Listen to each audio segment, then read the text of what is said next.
নমস্কার বন্ধুরা, ইজি রেসিপিসের পক্ষ থেকে আপনাদের সবাইকে স্বাগত। আজকে আমি আপনাদের সামনে একটি ইউনিক রেসিপি বানিয়ে দেখাবো। জানি আপনারা আমার থাম্বনেলস দেখে বুঝেই গেছেন কি বানাবো। হ্যাঁ, আজকে আমি আপনাদের একটা সুইট ডিশ করে দেখাবো, পেঁপের পাতাবাহার সন্দেশ। এটা একটা আনকমন ডিশ। আমার মনে হয় না কেউ কখনো এটা আগে ট্রাই করেছেন। আশা করি আপনাদের ভালো লাগবে। এবার মূল রেসিপিতে আসা যাক। সন্দেশ বানাতে লাগছে 250 গ্রাম কাঁচা পেঁপে গ্রেট করে, তারপরে একটু ভাপিয়ে নিয়ে জল ঝরিয়ে রাখা, 100 গ্রাম খোয়া ক্ষীর গ্রেট করা, 100 গ্রাম চিনি, আর 200 ml হচ্ছে দুধ, একে জাল দিয়ে ঘন করে অর্ধেক করা।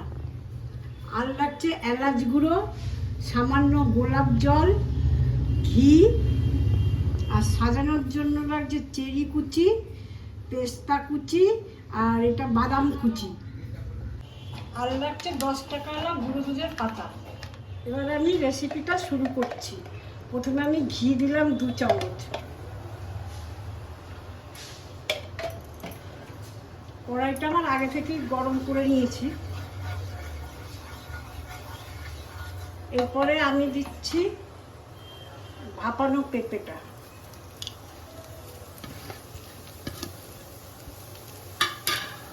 এবার আমি এটা একটু ভালো করে নেড়ে চেড়ে নিচ্ছি। এবার দিচ্ছি ঘন করা দুধটা।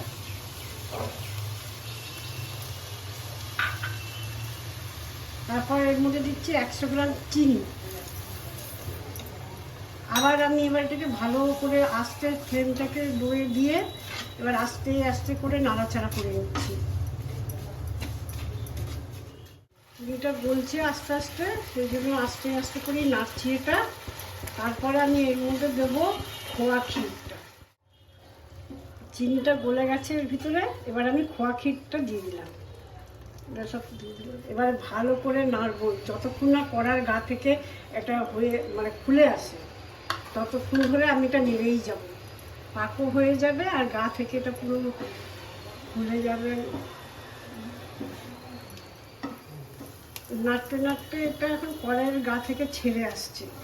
এবার এই পর্যায়ে আমি দিয়ে দিচ্ছি সামান্য এলাচ গুঁড়ো। আবার একটু আলতো হাতে নেড়ে নিচ্ছি। এবারে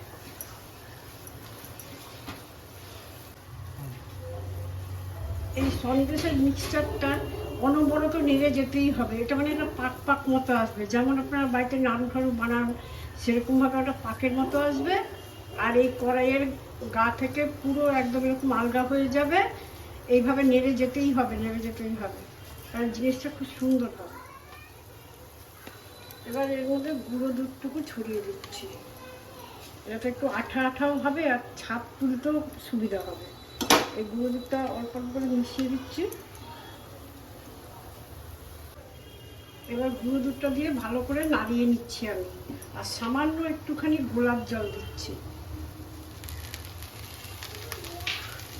এইভাবে একটু নাড়াচাড়া করে আমি নামিয়ে দেবো, কিছুক্ষণের জন্য ঠান্ডা হতে রাখবো। আবার এটা তৈরি হয়ে গেল। এবার আমি গ্যাসটা অফ করে দিচ্ছি।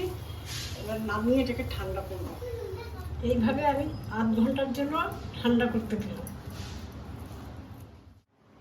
সন্দেশের মাখাগুলো ঠান্ডা হয়ে গেল। এবারে আমি সেখান থেকে একটু একটু করে এরকম গোল গোল করে পাকিয়ে নিচ্ছি।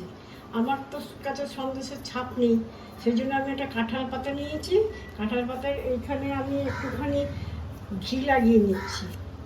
লাগিয়ে নিয়ে এবারে এই পিছনে আমি এইভাবে করছি। এই যে এরকম করে করে এটা ছাপ তুলে নেব এইভাবে।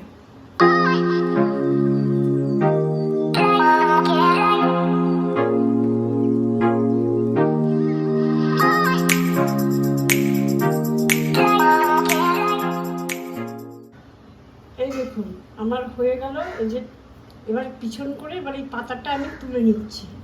এই যে এবার পাতাটা তুলে নিচ্ছি। এবার আমি করবো চামচ দিয়ে এটাকে আরো প্রমিনেন্ট করে দিচ্ছি। এইভাবে শিরাগুলো প্রমিনেন্ট করে দিচ্ছি।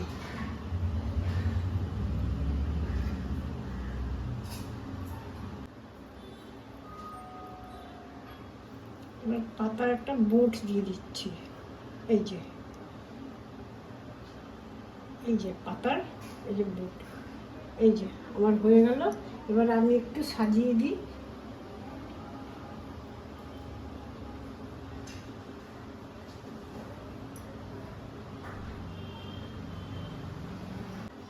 এই দেখুন, এবার চেরি দিলাম আর কিছু বাদাম কুচো দিলাম, দিয়ে এটা সাজিয়ে দিলাম। আমার পাতাবাহার সন্দেশ তৈরি হয়ে গেল। আপনাদের কাছে আমার একটা অনুরোধ, এই সন্দেশ আপনারা বাড়িতে তৈরি করে খাবেন। এটি অত্যন্ত পুষ্টিকর একটা সন্দেশ। আমার মনে হয় আপনাদের ভালোই লাগবে। আর কেমন লাগলো তা অবশ্যই আমাকে কমেন্টস করে জানাবেন। আর ভিডিওটা পছন্দ হলে লাইক এবং শেয়ার করবেন। আর চ্যানেলটাকে অবশ্যই সাবস্ক্রাইব করার অনুরোধ রইল।